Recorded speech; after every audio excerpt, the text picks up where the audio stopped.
Olá pessoal, boa tarde, espero que todos estejam aqui conseguindo me ouvir, acredito que sim.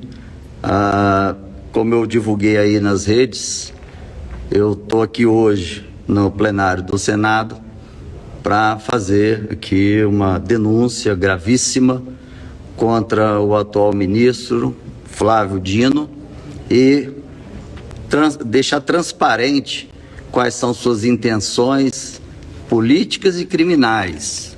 E deixo claro aqui também que após a leitura aqui dos documentos, eu vou estar formalizando junto ao Ministério Público essas denúncias para que o Ministério Público possa então investigá-las e apurá-las. Essas denúncias foram feitas diretamente por um delegado da Polícia Civil do Maranhão, que hoje se encontra preso e teve em 2019, passando por uma oitiva aqui no Congresso, lá na Câmara dos Deputados, dando depoimento sobre os bastidores do governo do Flávio Dino. Então, eu recebi esse vídeo, eu vou disponibilizar esse vídeo para todos, assim que terminar aqui essa transmissão.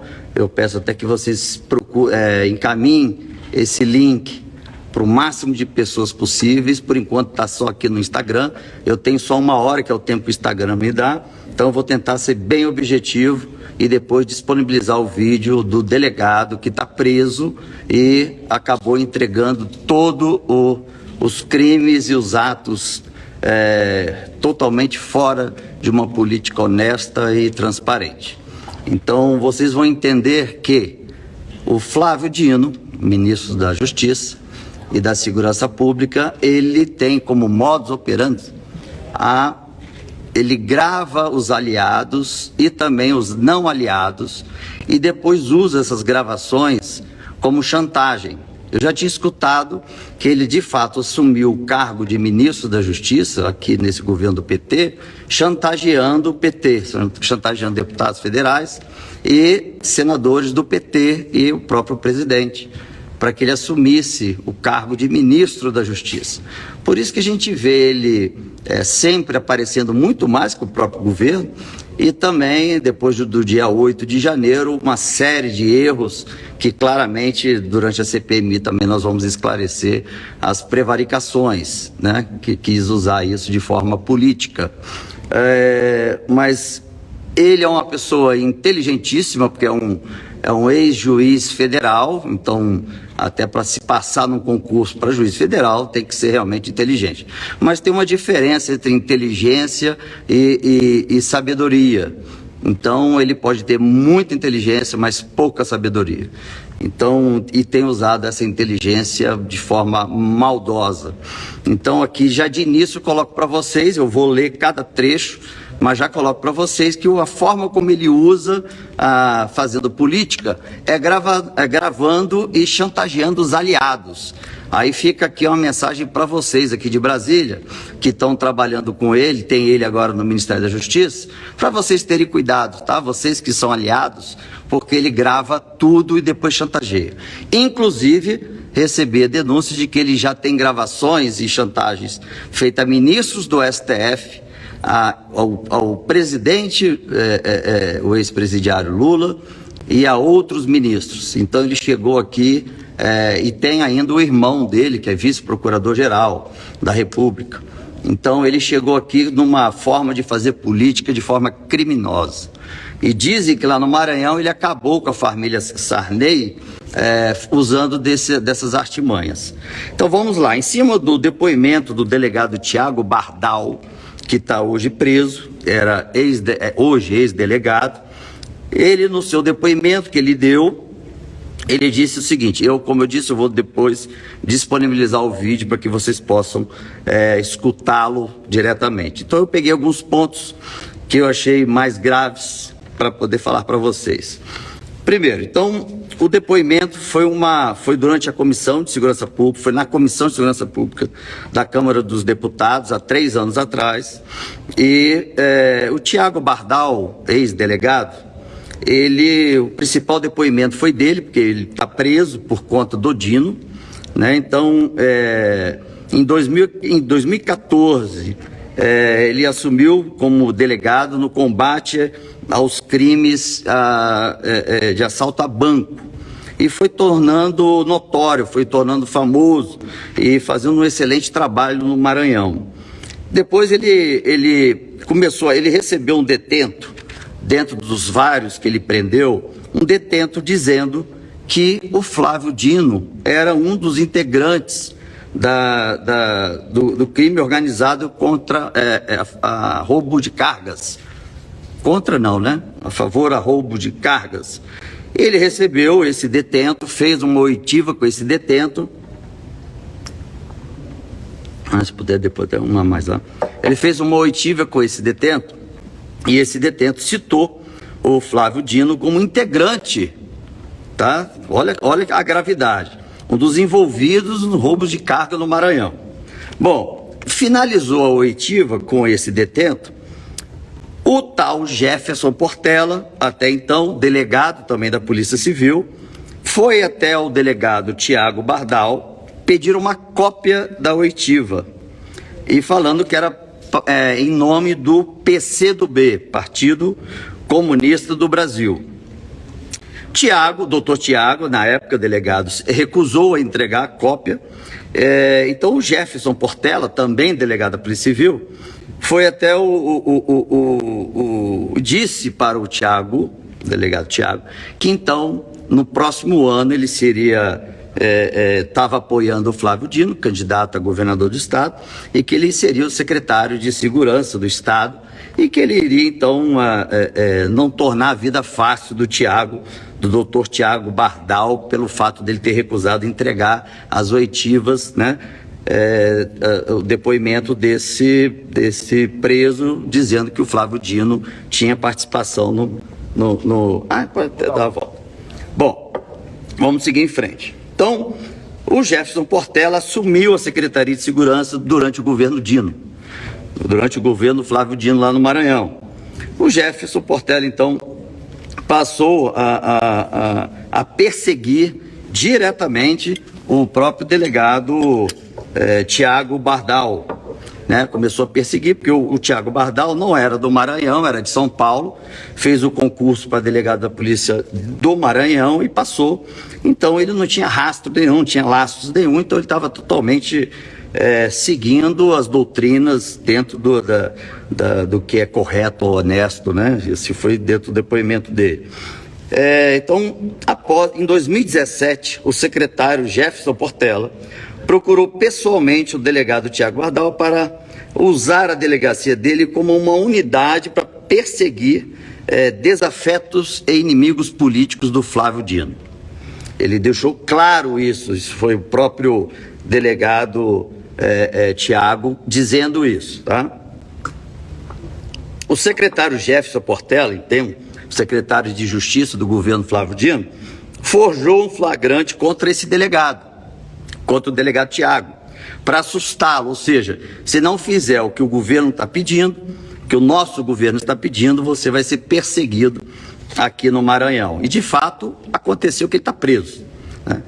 Então, eu em um dia fui na casa o próprio secretário, o secretário aqui, Jefferson Portela, foi na casa de um empresário coagi-lo, né, para que ele forçasse uma denúncia dizendo que o delegado Tiago estava tentando extorquí-lo.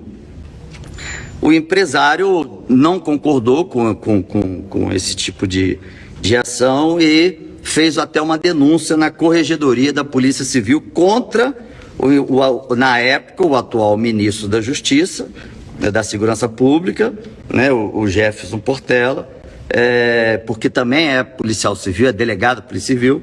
Então, esse empresário foi na Corregedoria e denunciou esse Portela por ter feito essa coerção, né, para que ele pudesse denunciar um delegado que não tinha feito extorsão nenhuma. O delegado tinha feito a prisão de mais de 700 assaltantes de bancos. E o Jefferson Portela, até então delegado e na época secretário de Segurança do governo Flávio Dino,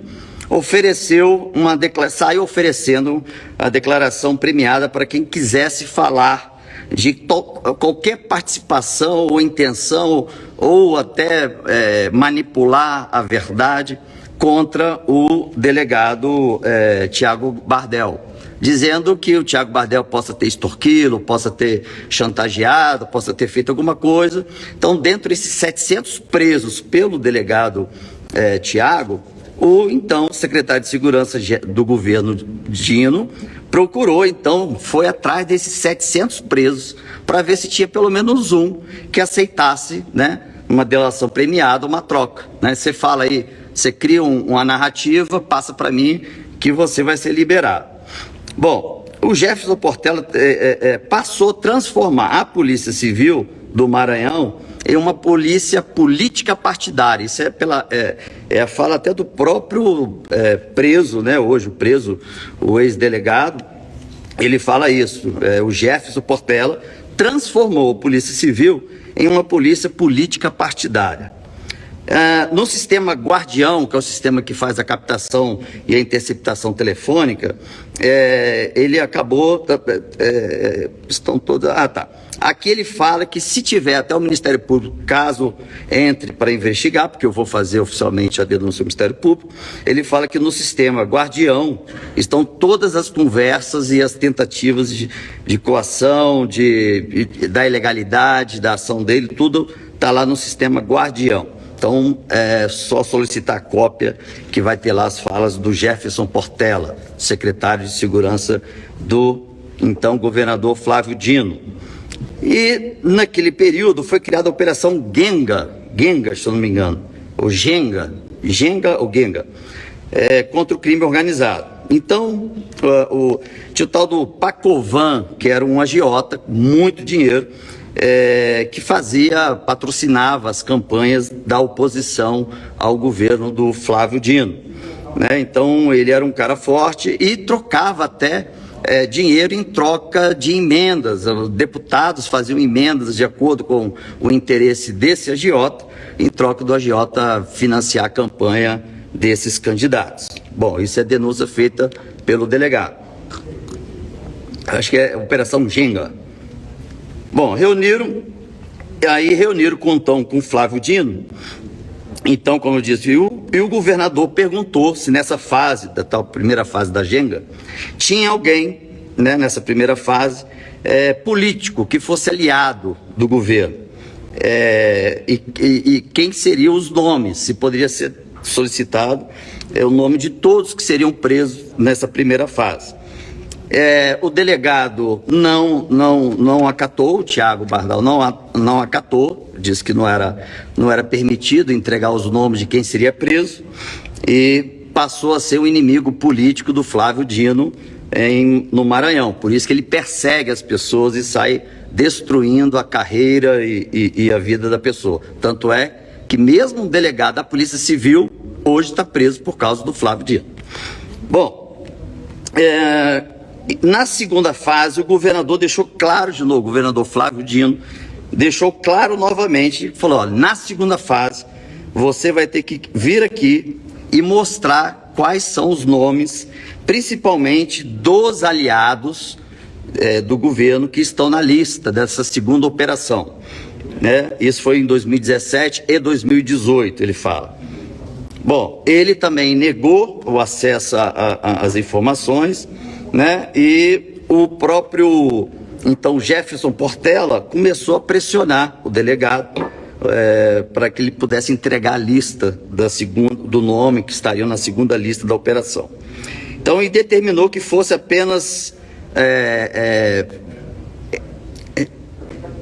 assim, a mando do então governador Flávio Dino, o então secretário de Segurança Jefferson Portela disse para o delegado que chefiava a operação que era determinado de acordo com o governador de estado que a operação só poderia fazer com deputados ou senadores que fossem da base de oposição. Deixou claro isso, que a operação poderia ser feita somente com os deputados e senadores ou candidatos da oposição, interferindo diretamente no resultado da operação. Flávio Dino, então, deixou claro que não era para fazer a prisão dos políticos aliados, ele deixou claro isso.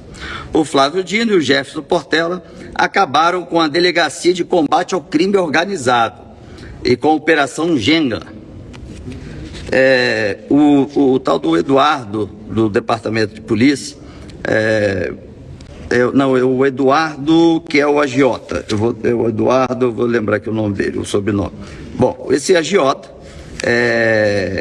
ele foi solto, né? Ele foi solto e foi muito questionado na época, inclusive, depois eu vou relatar aqui, eles tentaram ter contato com a ministra aqui, que hoje, ela na época era do STJ, mas eles fizeram uma denúncia, porque esse tal agiota, ele financiava os candidatos de oposição do governador Flávio Dino. E então Flávio Dino conseguiu convencê-lo, né, de que ele teria que estar aliado ao governador, ao governo dele, do Flávio Dino. E esse Eduardo, né, esse agiota Eduardo, ele então começou Pacovan, Eduardo Pacovan. Então ele começou a apoiar o governo do Dino. E hoje diz que hoje tem uma série de contratos milionários de prestação de serviço com o governo do Maranhão, iniciando no governo do Flávio Dino. Bom, tem também, o próprio delegado fala, o delegado que está preso, ele fala sobre o caso da morte do blogueiro Décio de Sá, 2017. Então, o secretário de Segurança do atual ministro da Justiça, Flávio Dino, o tal Jefferson Portela, pega o documento que foi enviado pelo Ministério Público, né, foi provocado pelo Ministério Público, para poder dar continuidade às investigações sobre a morte desse blogueiro, e determina para esse delegado para não reabrir o processo, para arquivar esse processo. Porque no ano seguinte, 2018, ele mesmo disse, vai ter novas eleições e isso vai acabar ajudando a oposição, não a situação, né? Então ele pediu para não fazer a investigação sobre esse caso da morte do blogueiro Décio de Sá. Em fevereiro, Jefferson Portela, a mando do Flávio Dino, manda prender o delegado Tiago Bardal, né? É o que deu depoimento, por não cumprir as ordens do Flávio Dino. Então foi criada ali uma armação para a prisão desse delegado. Bom, o Jefferson Portela, na época secretário de Segurança do Flávio Dino, começou a gravar e chantagear os desembargadores e juízes do Maranhão, entre eles desembargador Frois, desembargadora Nelma, desembargador Tainori, acho que é Tairone, desculpa aqui, e o desembargador Guerreiro começaram a ser chantageados pelo grupo político do Flávio Dino. E, como estava falando sobre a Operação Genga, né, Operação Genga, houve então a soltura do Pacovan, né, que é esse agiota e também integrante do grupo de assaltar bancos. O Jefferson Portela, seguindo ordens do Dino, disse para fazer uma reclamação ao CNJ, porque até então o Pacovan era da oposição, né? Então, como ele foi solto, aí o governo do Flávio Dino, preocupado, isso tem nas gravações, dentro daquele programa que eu falei, Guardião, tem do Flávio Dino dizendo para fazer uma reclamação ao CNJ, exclusivamente para a ministra Carmen Lúcia, na época presidente da CNJ. Ela então solicitou que fosse formalizado, aqui ficam os meus elogios à ministra, que fosse formalizado por e-mail a solicitação de reunião. Então, do gabinete do secretário de Segurança Jefferson Portela, foi enviado pelo seu assessor chamado Osman, o documento à ministra, e a ministra disse que antes até de marcar a reunião, que o documento tinha que ser via toque. pelo um sistema chamado TOUC. Eu confesso que eu não conheço esse sistema. Mas a PC do Maranhão não tinha esse sistema TOUC. Então eles procuraram o Tribunal de Justiça do Maranhão, aí foi o delegado chamado Renê, foi pessoalmente no Tribunal de Justiça, enviar o e-mail à ministra Carmen Lúcia, e solicitando a reunião que não foi marcada. Tá? Aí deixo claro aqui que a ministra Carmen Lúcia não marcou a reunião, não esteve com essas pessoas. Isso ele também deixa bem claro.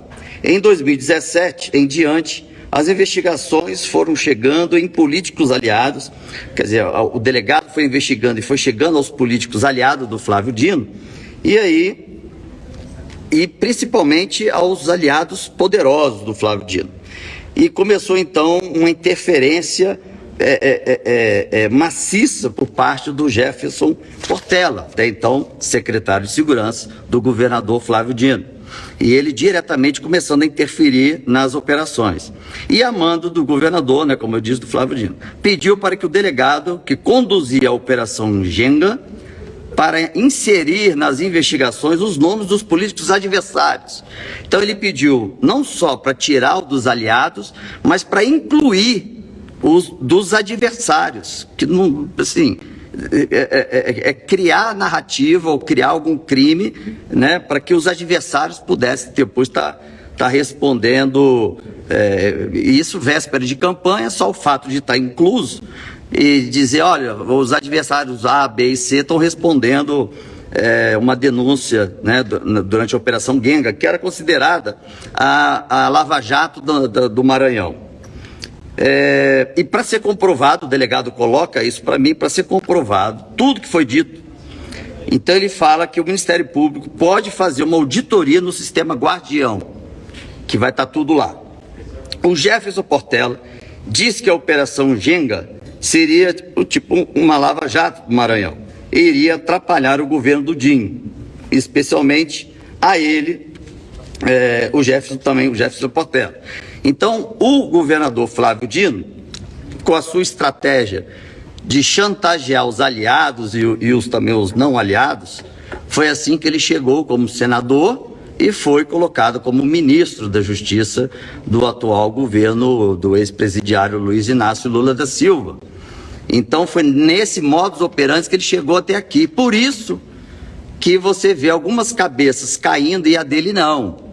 Então, como foi dito pelo próprio delegado, que está preso, ele disse que o ministro da Justiça, Flávio Dino, esteve usando das ferramentas de chantagem para ser ministro da Justiça e ministro da Segurança Pública, porque ali ele poderia blindar todos os casos que ele tem contra ele.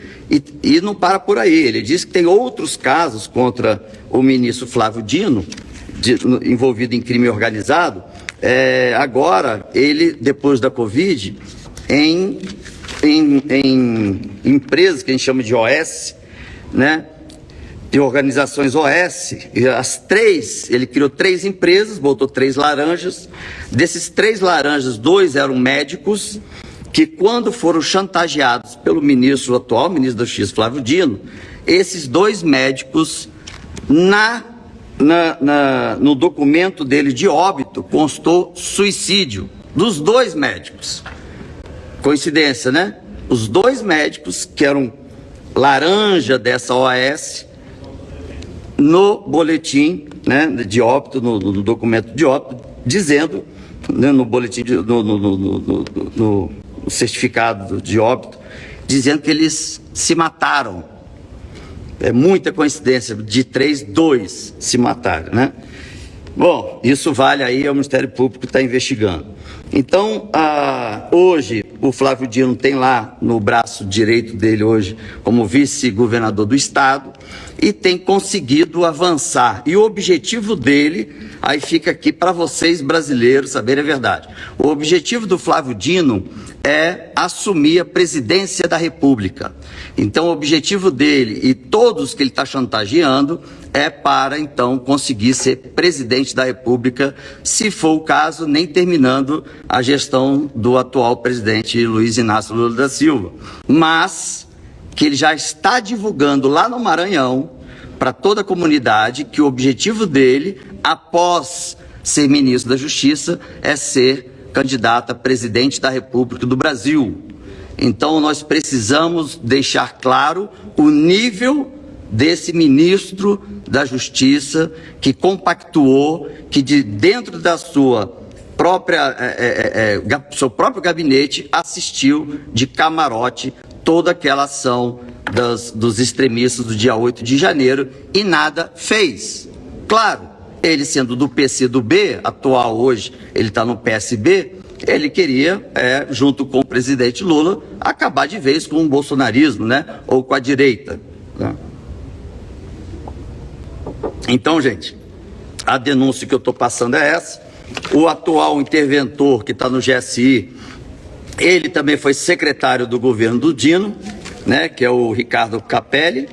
Ele era secretário, inclusive ele estando à frente da época da intervenção federal, ele não foi nem escolhido pelo presidente Lula, não, foi o Dino que colocou ele lá para ser o interventor, colocou ele aqui, quer dizer. E hoje está como interventor no GSI, olha só.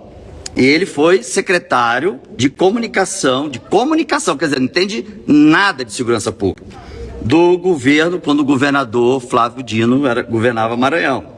E aí ele bota até no Twitter dele aqui, o Ricardo Capelli, ele faz um ato falho, que ele bota assim, ó, em pouco mais de 36 horas, seguindo as orientações do ministro Flávio Dino, nem citou o presidente que não, hein? Desmontamos o acampamento golpista, identificamos e prendemos cerca de 1.000 pessoas que atentaram contra o Estado Democrático de Direito e trocamos o comando da PM do DF. A lei será cumprida. Por isso que quando ele fez aquele relatório dizendo que cabia a responsabilidade ao governador, por isso que foi afastado pelo ministro, e cabia ao secretário de Segurança, que está hoje, o Anderson Torres, preso, que no relatório também cabia a responsabilidade ao comandante, coronel, comandante da Polícia Militar do Distrito Federal, que também ficou preso, foi por conta de um relatório a mando do Flávio Dino. E colocado da forma como o Flávio Dino queria, já pegando esse modus operandi de, então, fazer a sua política podre. Tá? Então, essa aqui é a denúncia. Então, o Flávio Dino, né, dá até vergonha de dizer que é o ministro da Justiça e da Segurança Pública do meu país, né, sendo uma pessoa criminosa e ainda usando e fazendo chantagem e prendendo pessoas que não deveriam estar presas ou respondendo, tanto quanto o comandante da Polícia Militar do DF, como o Anderson e como o governador também na época foi afastado. Então esse poder que o Flávio Dino tem, né, que até tem uma matéria falando aqui dele no início, dizendo o seguinte, ó, Flávio Dino mais atrapalha Lula do que ajuda. Então, e bota assim, ó, Ricardo Capelli só faz o que Dino manda. Então assim, num governo onde a função dele é uma função importantíssima, quem está mandando no governo do Lula é o Flávio Dino, mas da forma, como eu disse para vocês, chantageando. Não é nem fazendo articulações políticas, que isso é saudável, né? Isso a gente faz até dentro de casa, mas chantageando. Aí eu digo agora para vocês que estão no partido de base do governo, que qualquer conversa que vocês estão tendo com o Flávio Dino, ou com o Capelli, ou seja lá qualquer outro assessor, estão gravando, estão juntando provas, tudo contra vocês. Vocês vão virar reféns desse Flávio Dino. Então aqui, ele está previsto para vir no Senado, mas foi a convite da Comissão de Segurança Pública na próxima semana. Mas eu não vou fazer nenhum questionamento sobre isso, porque eu tenho mais 3 etapas de denúncias, essa é só a primeira. Tem mais 2, tá? Essa é apenas a primeira. Mas eu vou fazer isso durante a CPMI, porque a CPMI já é oficial e ele pode até, além de perder o mandato, ele pode sair preso. Então eu não vou fazer durante um convite. Vai ser uma intimação para ele estar na CPMI, tá? E se a maioria for de base do governo, fica aqui a minha denúncia para vocês brasileiros, para que isso não aconteça. Para que tenha, no mínimo, igualdade de aliados e não aliados do governo na CPMI. É o mínimo, né? Num país democrático que a gente vive.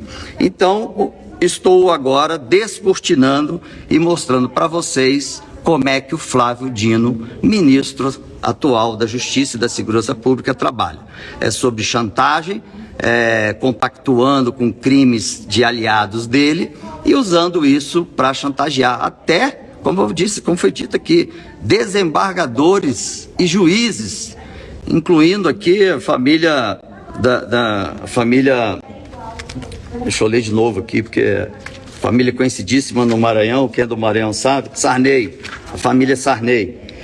Então, chegou ao ponto, todo mundo estava impressionado de como o Dino, de repente, né, assume e tem um protagonismo enorme no Maranhão, tirando a família Sarney, né?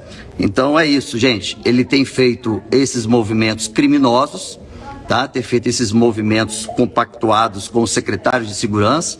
Aqui no Ministério da Justiça e Segurança Pública, ele chegou chantageando os integrantes da base do governo, principalmente do PT. Isso eu já tinha escutado antes, mas agora eu escutei um depoimento oficial de um ex-delegado da Polícia Civil que está preso porque o Flávio Dino e o Jefferson armou, né, um cenário em troca de dar mais benefícios para quem, dos 700 que o delegado prendeu, pelo menos um pudesse fazer uma nova história para incluir dentro do processo o delegado, como se ele tivesse também compactuando com o crime de roubo a bancos no Maranhão.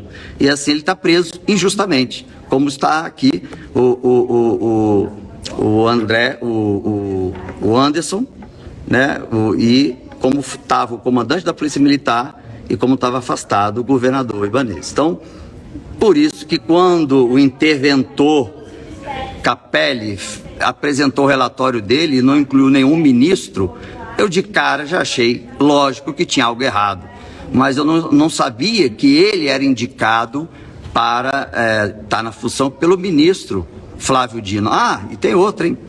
Sabe quem pegou o meu depoimento como eu testemunha naquele fato lá em fevereiro, que eu fui dar depoimento na Polícia Federal? Sabe quem foi que foi pegar o meu depoimento?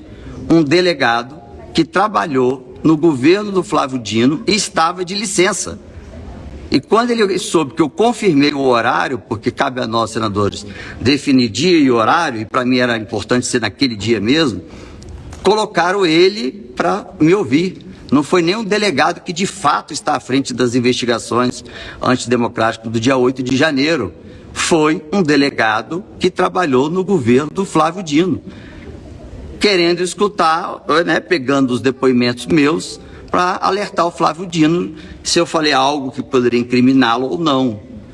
Porque na segunda-feira, isso foi na sexta, na segunda-feira eu procurei esse delegado e disseram, não, ele está de licença, está de férias. Eu falei, não, mas ele me escutou na sexta-feira. Não, ele veio escutar, fez aí a troca, escutou, fez os autos e foi embora. Porque o delegado que conduz as investigações do dia 8 não é ele, é outro. Aí quando me apresentaram, falei, pronto, fui levantar, o delegado é um ex-secretário e trabalhou no governo do Flávio Dino, lá no Maranhão, delegado que me escutou, da Polícia Federal. Então está feita aqui as denúncias, estou formulando e oficializando para o Ministério Público, também com o vídeo, eu vou fazer questão de postar o vídeo, com o depoimento desse delegado da Polícia Civil que está preso por conta dessa armação do ministro da Justiça, Flávio Dino. E eu espero, ministro, que aqui, não vou nem te colocar nessa posição que você não merece, mas assim que começar a CPMI, você que é colocado como uma pessoa extremamente inteligente, mas não é sábio,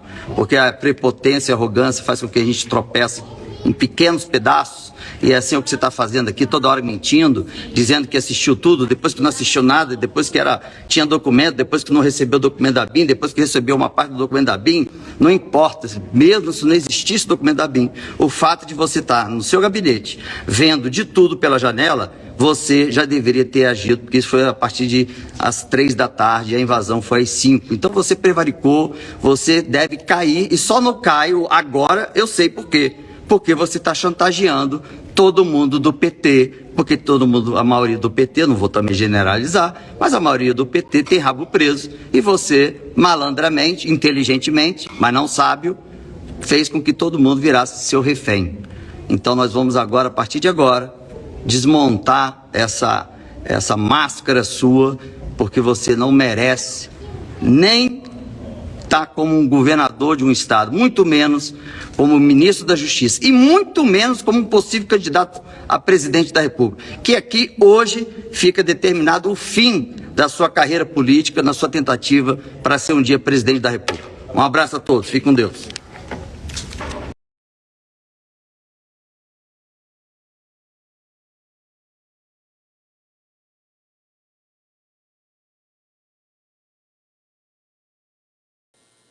O senhor tem 20 minutos. Tá ok. Tá ok, uma boa tarde a todos, boa tarde ao presidente da comissão, pelo qual eu cumprimento a todos os deputados.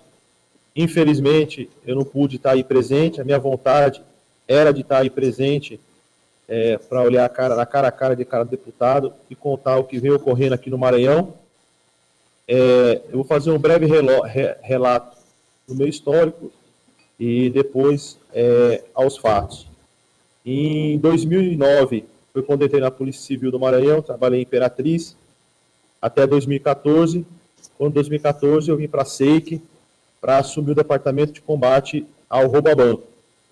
Em setembro de 2014, menos de 15 dias antes do pleito eleitoral de 2015, eu fui designado, então, pela delegada-geral, doutora Cristina, para que verificasse a denúncia que surgiu um vídeo de um detento, na qual ele acusava o candidato Flávio Dino de integrar uma quadrilha de roubo de carga e roubo a banco. E isso poderia interferir no pleito eleitoral. Então, eu fui designado para investigar. No mesmo dia à noite, eu determinei que o preso viesse até a sede da SEIC, a fim de prestar esclarecimento sobre esse vídeo.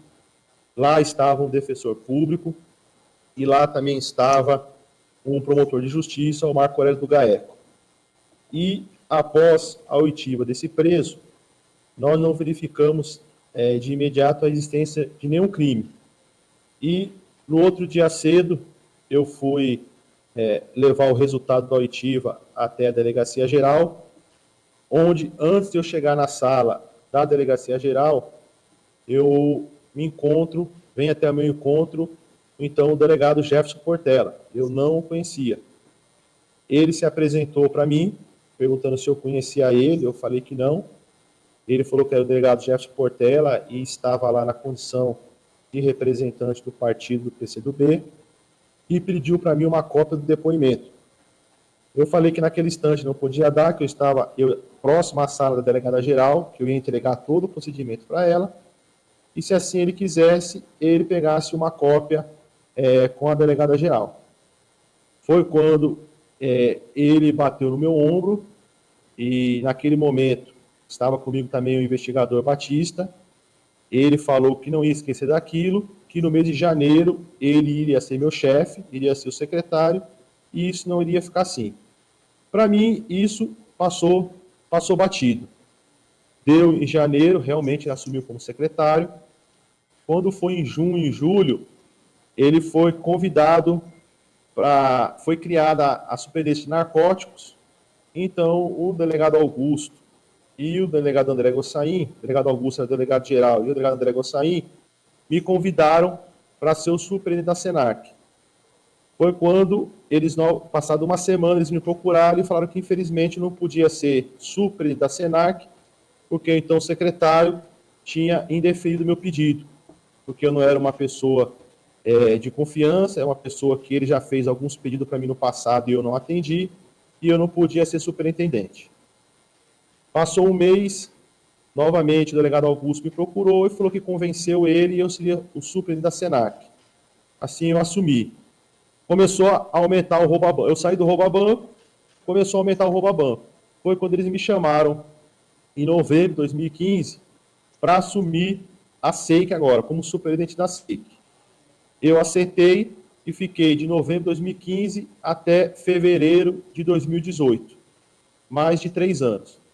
Durante esse período, foi o período em que mais houve apreensão de assaltante de banco, ultrapassaram 700 assaltantes de bancos presos. Foi o período em que houve 80% de redução de assalto a banco. houve um combate efetivo ao crime organizado, pelo Departamento de Combate ao Crime Organizado, e nós começamos, principalmente no ano de 2017, eu assumi 2015, a ter um trabalho de excelência, principalmente no combate ao crime organizado. Nós já estávamos começando em investigações a chegar em pessoas poderosas, em pessoas graúdas, como se diz no linguajar popular. Foi quando, em 2017, os próprios secretários Jefferson Portela começou a fazer para mim e ao chefe do Departamento de Combate ao Crime Organizado pedidos de direcionamento de investigações. Direcionamentos esses, sejam a cunho pessoal, vingança, ódio que ele tinha de inimigos, seja direcionamento de investigações para fins políticos partidários. Eu, como superintendente, não aceitava esse pedido dele. O delegado Ney Antos também não aceitava. E com isso, nós começamos a ter um desentendimento com o secretário. Ele começou a ter um nível de confiança. Foi quando, em janeiro de 2018, eu recebi um prêmio do próprio governador Flávio Dino, um prêmio de destaque pelo G1, pelo excelente trabalho realizado na SEIC, que levou o nome da Polícia Civil ao reconhecimento a nível nacional. E nessa reunião que teve, nessa premiação, alguns colegas que lá estavam, que infelizmente não posso dizer o nome, porque senão vão ser perseguidos e removidos. Temos um caso do delegado Benazzi, que após a minha prisão foi falar bem de mim, foi removido para outra cidade e ganhou na justiça a sua permanência em São Luís pela perseguição dele. Pessoas falaram para mim que eu era do estado de São Paulo, que eu não tinha parentes aqui, que eu não tinha amigos aqui, que eu não tinha raiz, para me deixar a SEIC, porque senão eu ia ser perseguido. Eu não aceitei, jamais imaginava disso.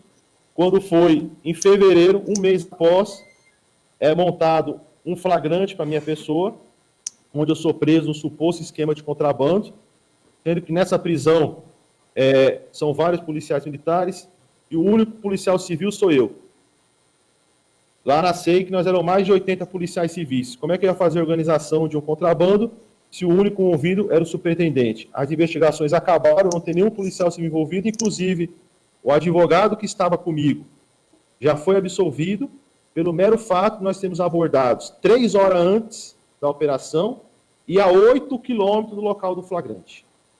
Depois fizeram uma montagem numa prisão, numa carga de Viana que sumiu, carga essa que eles sumiram com a nota fiscal, porque quando me tiraram da SEIC, me tiraram com mandado de prisão, não deixaram eu fazer um inventário devido, conseguimos a nota fiscal, a restituição dessa carga, já apresentamos esse juízo.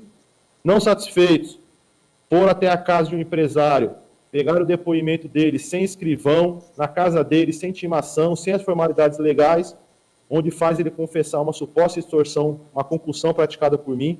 Esse empresário já foi na corregedoria, já foi em esse juízo e negou o fato, demonstrou que foi coagido. E, por último, eu já estava solto, cumprindo medidas cautelares, quando, dia 28 de novembro, o delegado de polícia chega em minha casa. Mais de 8 viaturas, eu com 3 filhos menores de idade, 4, 6 e 8 anos, eles invadem de fuzil para realizar a minha prisão. E 2 assaltantes de banco supostamente fizeram uma delação, na qual eu extorqui assaltantes de banco. Eu prendi mais de 700 assaltantes de banco. Eles foram em todos os presídios oferecendo delação premiada a quem assaltante de banco queria falar contra mim, oferecendo os benefícios.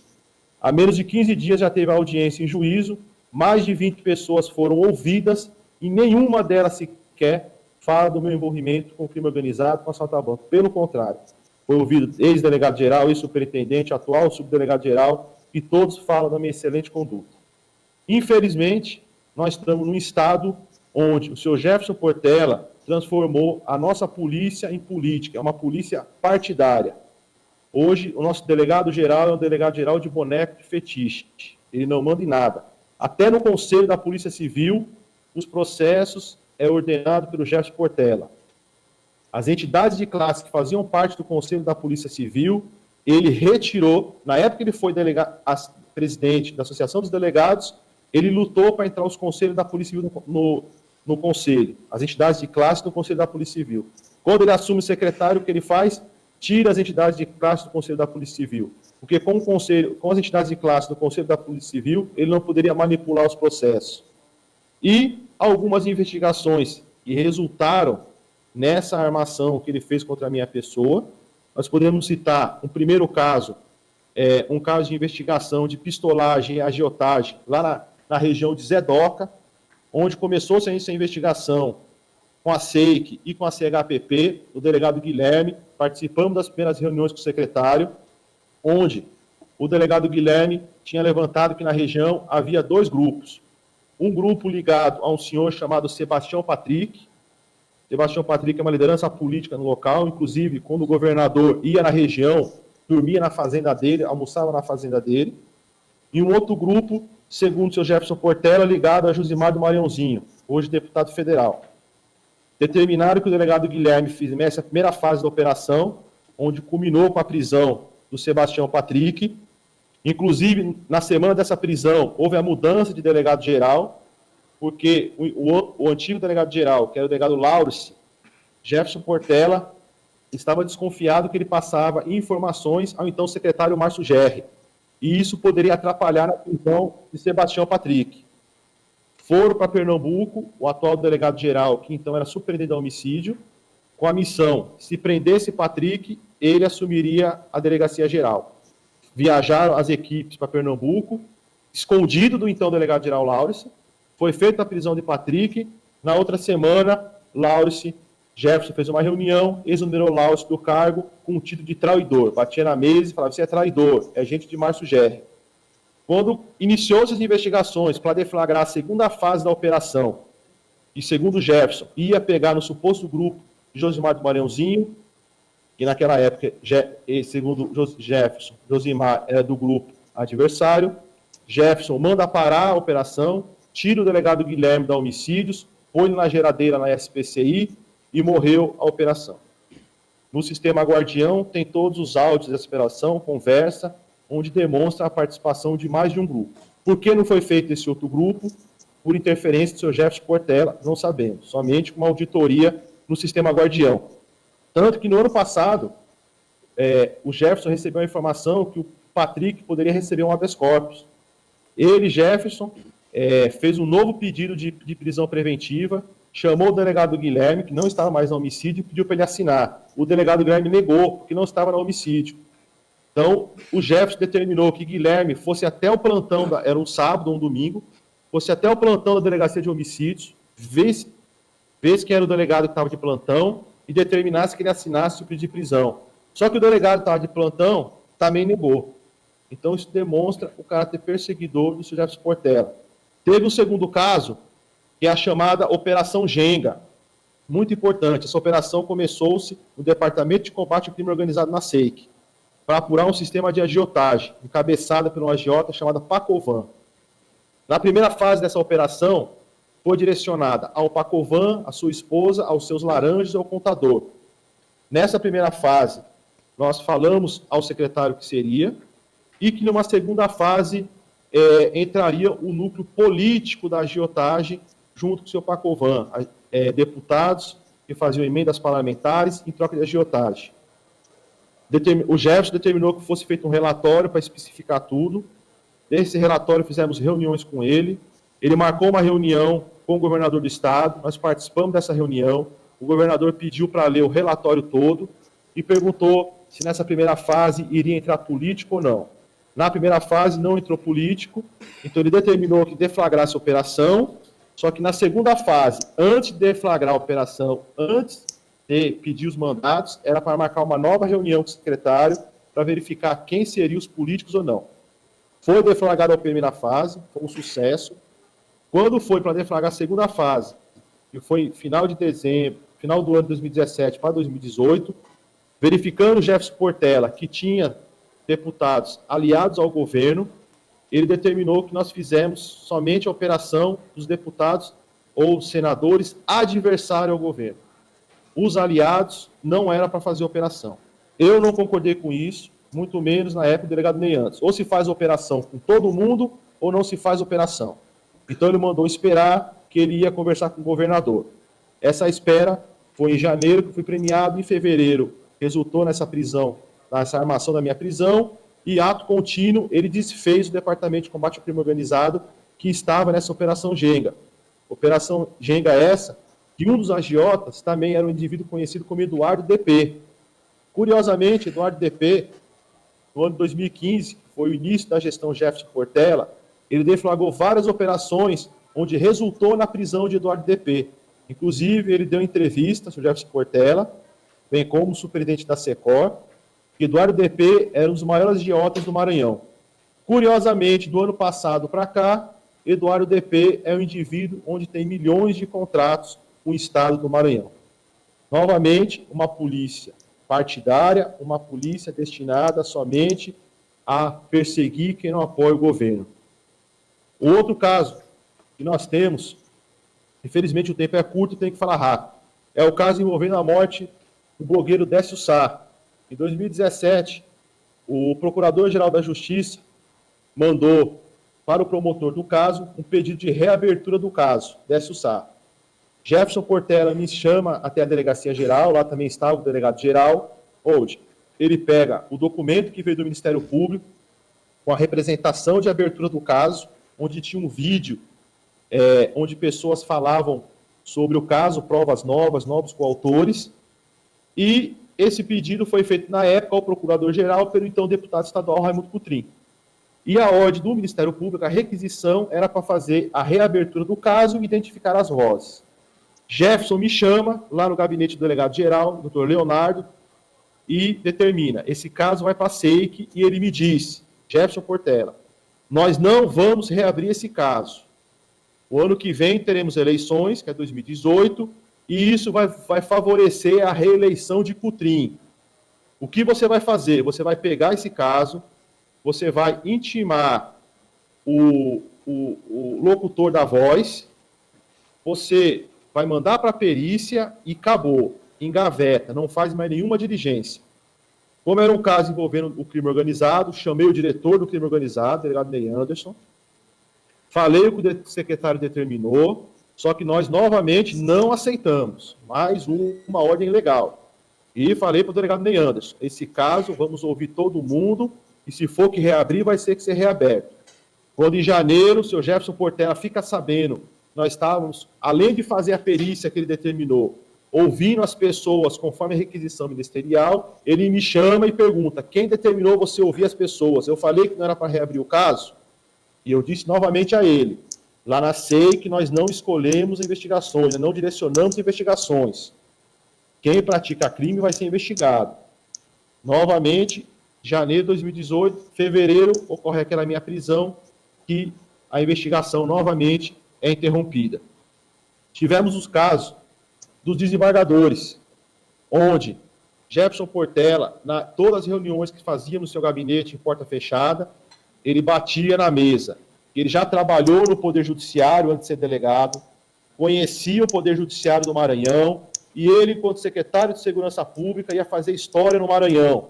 Na gestão dele, desembargador, juiz ia sair preso, porque ele sabia quem eram os bandidos. Ele dava ênfase ao nome de Freud, desembargador Freud, Nelma, Tairone e Guerreiro, e determinou que nós fazíamos espionagem em cima deles. Fato que nós negamos. Quando teve a Operação Genga, onde foi feita a soltura de Pacovan, e ato contínuo, teve um assaltante de banco e um narcotraficante que nós prendemos na SEIC, e houve o habeas corpus, eles nos chamou e determinou que se fosse feita uma reclamação ao CNJ. Foi quando eu falei com ele se não era um caso passar para o Ministério Público. Ele falou, não, faça a reclamação, que agora aqui eu vou ligar para a ministra Carmen Lúcia, então presidente do SNJ, e eu seguro, eu vou pessoalmente falar com ela para abrir uma investigação.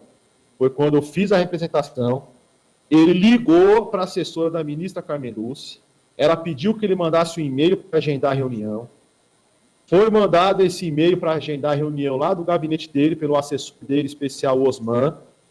A ministra respondeu dizendo que primeiro, para marcar a reunião, tinha que mandar a representação via TOC. A Polícia Civil, ela não tem TOC. Então, ele ligou para o presidente do Tribunal de Justiça, dizendo que ia um delegado lá encaminhar a representação ao CNJ via TOC. Foi o delegado Renê que encaminhou a representação via TOC lá na Corregedoria do Tribunal de Justiça. Uma semana depois, eu procurei o Jefferson Portela e falei, cadê a reunião com a ministra? Ele falou, não, depois a gente vê isso. Eu falei, pois é, você determinou que a gente assinasse a representação, você mandou 3 delegados que estavam em estágio probatório assinar a representação, eu não sou covarde, eu não ia deixar eles assinar sozinho, eu assinei, agora o senhor está sendo covarde, porque o senhor não fez o combinado. Aí ele falou, não, teve outro caso de liberação de assaltante, vamos representar de novo o Guerreiro, o Tairone e os seus assessores. Eu falei, agora não, o senhor foi covarde da primeira. Se o senhor quiser, o senhor procura o Ministério Público e determine que eles representem, que é a função deles. E dito foi feito. Ele ligou na época o Procurador-Geral e em dezembro o Ministério Público, através da Procuradoria-Geral, representou esses embargadores, dezembro de 2017, porque eu não aceitava mais e saí do caso. Em 2017 também, teve um flagrante, num sábado ou um domingo. Ele me ligou, determinou que eu acionasse o crime organizado, fomos até a SEIC, onde lá ele chegou com um policial militar preso e algumas testemunhas. E essas testemunhas, segundo ele, dizendo que era vítima de uma milícia, do pessoal Cabe ao presidente estender o tempo do depoente. Vou estender por mais 2 minutos o depoimento dele. Continue. Pois é, eu só quero finalizar então que no ano de 2017, quando nós começamos com investigações lá na SEIC, investigações essas, que estavam chegando em pessoas fortes, em políticos fortes, nós começamos a ter interferência do seu Jefferson Portela, para que as investigações passavam pela mão dele e ele fazia o direcionamento de quem investigava e quem não. Determinou que fosse feito interceptações em barriga de aluguel, chamada barriga de aluguel, porque lá na SEIC nós temos o Departamento de Combate ao Crime Organizado, onde tem as interceptações e onde investiga facções criminosas. São muitos números. Ele determinou que fosse enxertado números lá de assessores, desembargadores, de parentes desembargadores. Determinou na Operação Genga que fosse feita a interceptação de políticos adversários. Só que nós nunca aceitamos isso. Só que não esquecemos que a Secretaria tem a sua inteligência própria.